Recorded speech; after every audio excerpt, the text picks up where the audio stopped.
say about that, but he has been on quite a roll. Of course, we last saw him back in February, and it did not go his way, but he continued to tell us, don't judge him by his wins, judge him by his losses. On Saturday, we get to judge him by how he responds to his first loss. He is the internationally known, respected, and perhaps at times, you know, maybe not as liked as well. He is the man that they call the problem child, the star of the new Netflix documentary that just came out a couple of days ago, and dare I say was tremendous viewing as well. He is the one and only Jake Paul. Let's say hello to Jake Paul, everyone.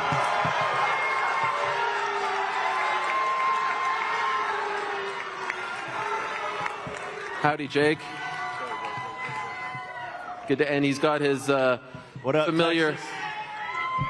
Robot with him. Let's go! Who is playing some interesting highlights on his chest.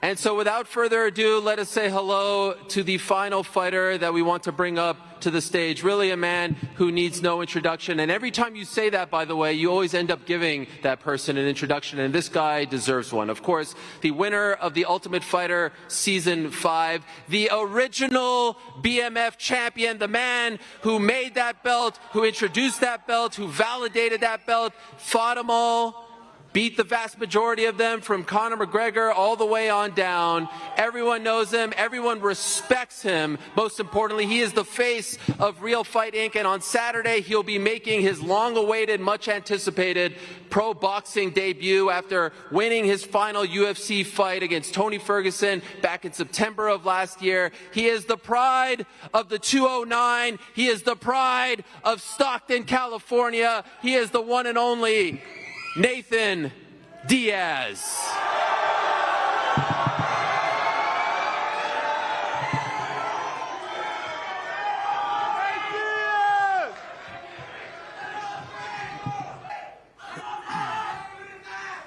I think he's a bully.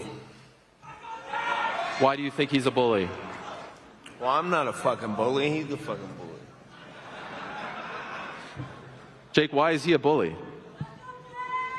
He throws water bottles at innocent people, chokes them out in the streets, talks a lot of shit. And I'm gonna bully the bully. Yeah, boo yourselves. Boo yourselves. Boo yourselves. Boo yourselves. I'm gonna bully the bully. This little guy that you guys love over here, he's gonna be dead on Saturday night. I'm gonna finish his career. Yeah. Boo yourselves, peasants. Fuck off. He says he's gonna finish your career on Saturday, Nate. Bully.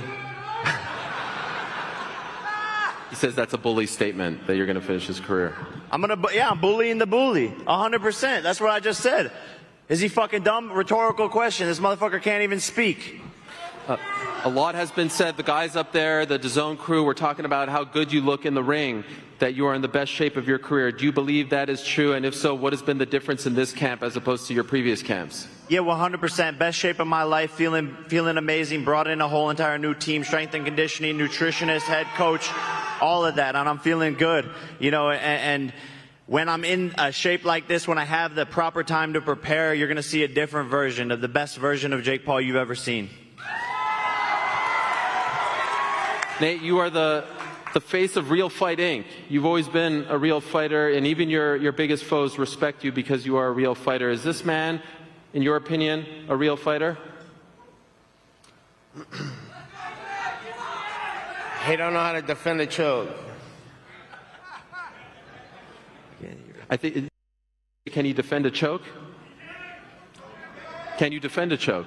Can you accept my offer to fight in MMA? But no, you're acting like a bitch still. I have $10 million for you in MMA, and you still haven't accepted it. After I fuck you up in boxing, I'm coming to MMA, and I'm fucking you up worse. I'm going to choke your bitch ass out. Accept the offer, pussy, but you won't. You won't accept the offer.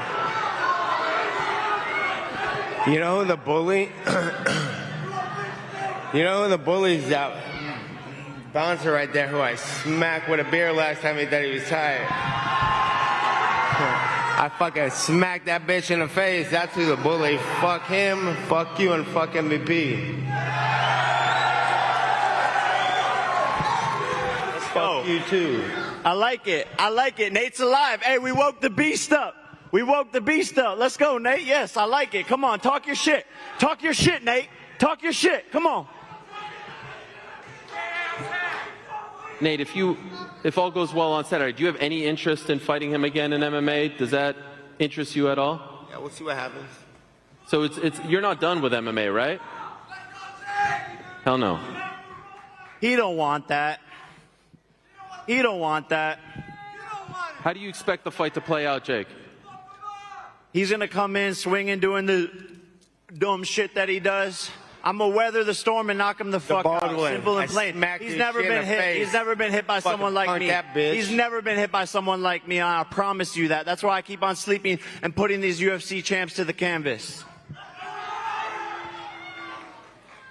Let's send it over to the media. I want to see what the media has in store for all of us. Let's see if they've got some questions for Nathan, Jake, Amanda. Let's fucking go! Let's fucking go! And I'm also curious with the Texas crowd because I was seeing a lot of love for Nathan. Now I'm seeing a lot of love for Jake. Is this Diaz country? Or is this problem child territory? Let's go, baby. Yes, sir. Feels pretty split. Feels like a 50-50 situation. All right, who's up first? I don't see...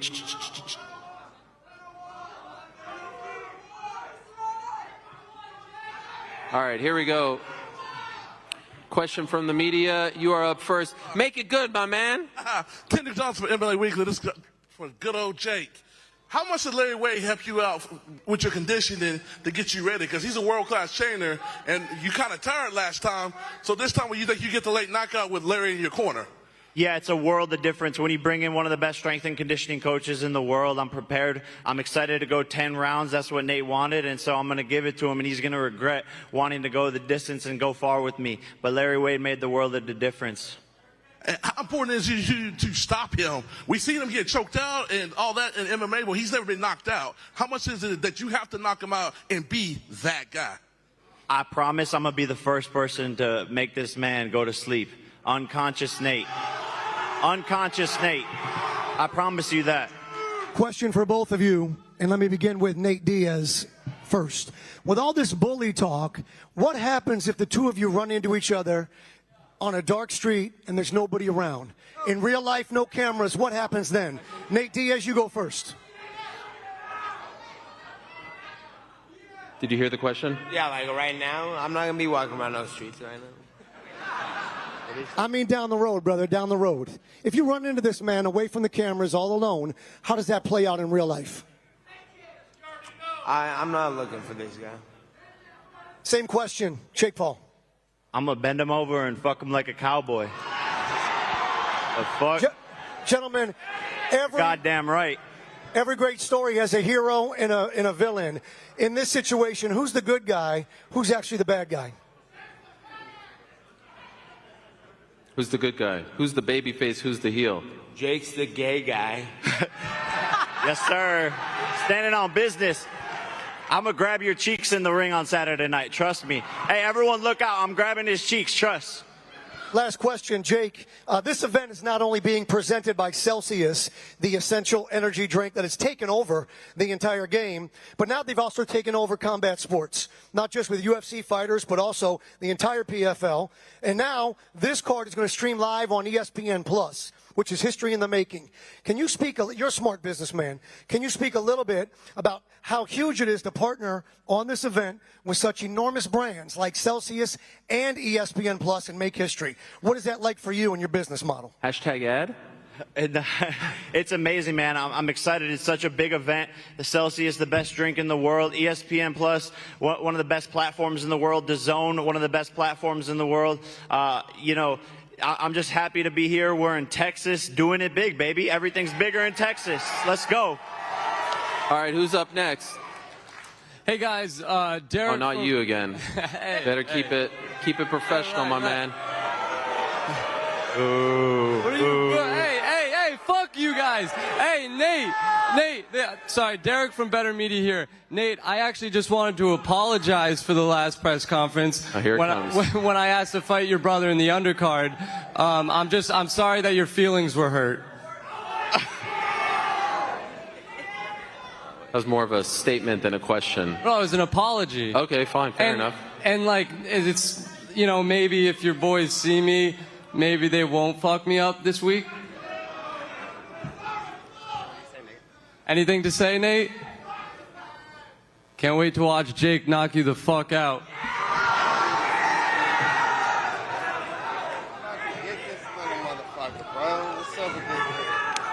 Hey, bring this little bitch up here. Get him the fuck out of here. Spread the fuck out. Bring him up here. He's coming. Oh, no. Oh, no. Oh, no. Derek, what have you done? The lack of respect from all the pussies What is in going this on? fucking faggots camp, motherfucker. That's the problem. What is going on? Fucking influences. These guys influence fucking the fucking island gay boys because the motherfuckers like you, bitch. You're the fucking bad guy, and this little fuck right here needs his ass whipped. And fuck your dad too. How about that? Fuck your whole shit. All right, let's move this along, and please try to keep Ooh, the he's questions mad. respectful. Who's up? I He's can't mad. see. Nate's mad, guys. Watch out, guys. Nate's mad. My man. What's going on, guys? We're so Jake, scared. Nate's mad. Fuck you, pussy. Yeah, bring it to the ring. Bring it to the ring, brother. Fuck you. Yeah, we get to fight in 2 days. I'm glad you're mad. Get emotional. what's going on, guys? So, Jake, you were talking about a rematch in the cage. Obviously, both of you guys have very popular older brothers. Can you imagine your brothers having a match in the cage as well on that card? Is that something that you're looking forward to? Nick versus Logan, as well as you versus Nate in the cage. Man, we'll see. He needs to accept the offer, but he's ducking me. Duck, duck, goose over here. This is Saul with the Kasaka Boxing. Question for Nate. Nate, would you ever consider going back with Dana? As far as the MMA, I know you're a free agent, and Jake wants a rematch. I mean, we still have to see Saturday how it plays out. So, you know, based off that, you know, that's just a question. If you don't want to answer, that's cool. I get you, boss. I didn't understand the question. Oh, it was if he would ever go back with Dana as far as the UFC. Would he ever go back to the UFC? Yeah, with Dana White. Yeah. Oh, with Dana. Okay, Yeah, okay. Sorry, I thought you free said. agent, you know? Yeah, would you ever go back to the UFC? Yeah, I plan on fighting the biggest fights, the hardest fights for the rest of my time. So, for sure. All right, we'll take a couple more here. My man over there.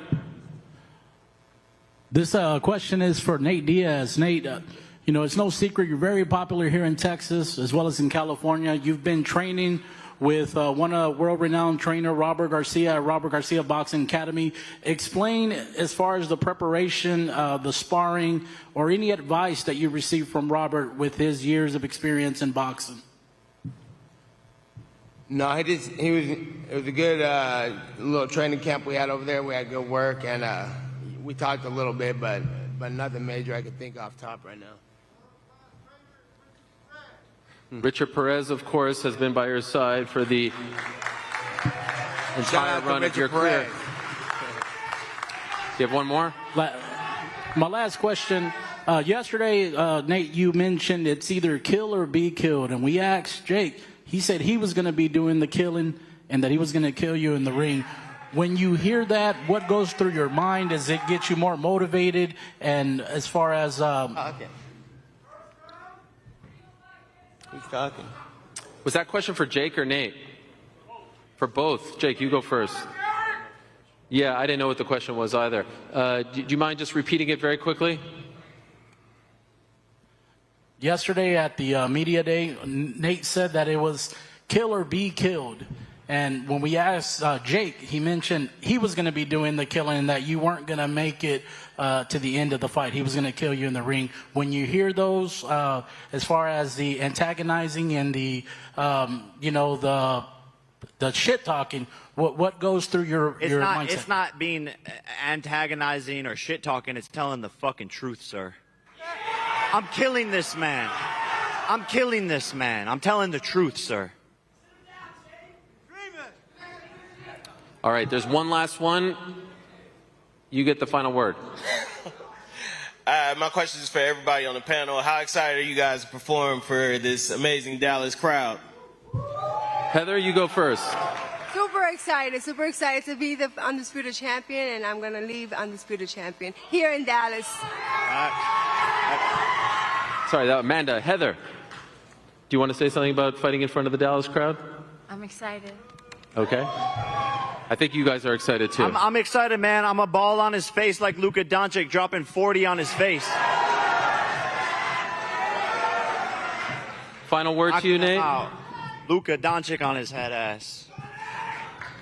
A man of few words. All right, we're going to face off the fighters now, so stay tuned for that. That should be tremendous. And thank you so much for watching this final press conference heading into Saturday night's mega fight between Jake Paul and Nathan Diaz. Do you think Nate's going to do the face-off? Like, what are we? I don't know. I'm 50-50. You think Nate's going to do it? Okay, he's not moving. No, Nate's of course there. not. I think he's there. He's still He is. there. I think he might do Do we need a security guard in between them? That's the question. I think they do. I think they do. No, I think Nate is calm. No, he really doesn't want no problems like that. He's just not with the bull crap, and Jake is. Jake knows how to get the crowd antsy. He knew the things, what to say. Look at this crowd. There's a bunch of young kids here. He made some references. I don't know what the hell he was talking Yeah, about. a lot was said. A lot was said. Apologies for the language you heard during the press conference. Well, as you guys can imagine, emotions running high between both camps, and apologies if you heard a few things that you shouldn't have heard up there. These two women are friends right here. Look, they're both from New York, and she's transparent about it, Amanda Serrano. She's like, look, I'm getting her a six-figure payday, but you're still going to get a phenomenal fight, even though it's kind of a favor. What were they just saying just That's now? a good Because, question. Amanda never says nothing disrespectful. They probably said, hey, your dress looks nice. You look nice, too. Amanda's I probably like saying, your look, shades. Yeah, I'm giving you six figures here. And look, we've seen it before. I mean, Errol said that to Terrence. Like, I'm giving you a big one here. Yeah. I think he said it as well. Fury to Chisora. It's not the first time. Yeah. Fighters help out fighters Of course. sometimes. But when they get in the ring, they throw hands. They fight. Or maybe she said, hey, I'm getting a little cut. Give me 10% of that. Here we go. Let's see this face. This is Jake it. Paul, Nate Diaz. It'll be interesting to see the size difference here if they go close to close, face to face. He's so frustrated. He's not sure if he wants to get up there. Right? He's going up there now. I like it. Oh, we do have a security guy in the front and on the side. Oh, see, Nate has that whole MMA type of face-off. You know, in boxing, it's not so much like that. So this is an interesting face-off right here with both guys hands up. No drama. You know, I think at the face-off. I think Jake don't quite understand Nate as well. Like, it must be kind of playing with his mind a bit. Like, he's used to fighters doing the face-offs and nose to nose. Where Nate's like, I'm not playing this game. Yeah, and I think Nate needs to really dislike somebody to really play that game, to really go. Because he doesn't play. It has to be real. He doesn't dislike Jake, and that's the thing. Not enough. No. Not enough. And he understands, look, this is Jake and his antics and things that he says. These are things that are going to go viral. In a few hours, we're going to see this all over the internet, some of the things that Jake And somebody has might said. get canceled as well. Yeah, someone Yes, might he's get- bending them over and riding them like a cowboy. And I like the way he brought up the offer, the $10 million offer in the MMA cage. Look, we all know Nate is an MMA fighter. That's a dangerous fight for Jake. I think that's one place Jake don't really want to go. No, but I think he does want to go to a cage. I think he does want to go He there. does. I think he's basing it on Nate's age and the wars that he's been in. Look, Jake is a young, athletic young man, and he comes from a wrestling background. doesn't matter. Maybe he doesn't It's a want the smoke. paycheck, brother. Who cares? Because he could lose there and still be okay. He's losing to Nate Diaz. If he Absolutely. loses- Look, I both just of think Nate feels a little bit out of place. I'm not going to lie. He doesn't look comfortable. No, I think this is him. When I watch him, like, pointing out Jake's manager as well now, saying, look, you want to get something? Well, you can get Keisha's something. like, me? No, not me, buddy. Yeah. This must be a bit unusual, though. It is weird This whole because thing. they're not even staring at each other. There's no face-off. They're just standing close to each other. At I don't this think point, Nate can stand still for more than 2 seconds anyway. That's he the can't. issue. I Look would at- like to see look at a him. typical boxing face-off. You know what I mean? So I particularly don't like the MMA style one. Yeah, we are hopefully going to hear from both. Jake, I know will definitely come and join us. Uh-oh, there's some pushing now going on. Security guards pushing each other as well up there. That we don't want to see. There's a couple of No, big we don't want to see a security brawl guards up there. We don't want to see. Uh-oh. Hey. Uh-oh. Oh, okay. That's what we don't want to see. We don't want to see That's that. a brawl team fight between each other. security. We don't want to see and that Nate at Diaz's all. team. You know what? It felt like it was getting to that. Yeah. It felt like it was getting to that. Jake has his own security team. Nate has his security team as well. And sometimes things like that happen.